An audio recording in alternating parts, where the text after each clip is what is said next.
경찰청 국가수사본부가 윤석열 대통령에 대한 체포영장 집행을 앞두고 3차 회의를 가졌습니다.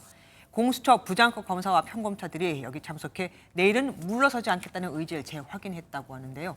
경찰도 경호처가 설치한 철조망과 차벽 등 장애물을 넘기 위한 전담 팀을 만든 것으로 확인됐습니다. 장덕진 기자가 단독 보도합니다.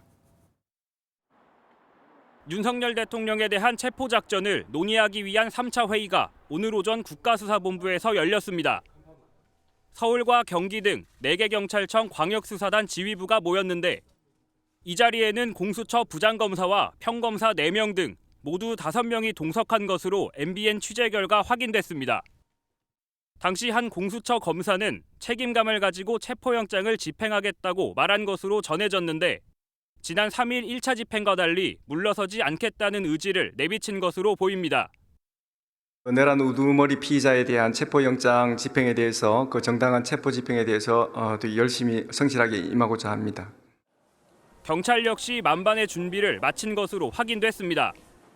우선 국수본은 오는 17일까지 수도권 4개 지방경찰청 광역수사단 수사관을 파견받았는데 전체 투입 인력은 1000여 명 수준입니다. 특히 빠른 영장 집행을 위해 관저 주변에 설치된 철조망과 버스 차벽 등의 장애물을 극복하기 위한 별도의 팀을 만든 것으로 확인됐습니다. 측면이 아닌 정문으로 진입하겠다는 것인데 관저를 경비하는 수방사 소속 55 경비단 역시 공수처의 출입을 허가한다고 회신한 것으로 나타났습니다. 관저 앞에서 버스를 이용해 교대 근무를 실시하는 등 장기전에 대비하는 방안도 논의됐습니다. 관저 경대 진입에 성공하면 곧바로 체포영장이 발부된 김성훈 경호차장에 대한 신병 확보에 나설 방침인 것으로 전해졌습니다. 이 과정에서 영장 집행을 방해하는 경호원을 현행범으로 체포한 뒤 분리 호송할 방침인 것으로 알려졌는데 이를 위해 각 경찰서 유치장 가용 현황도 파악했습니다.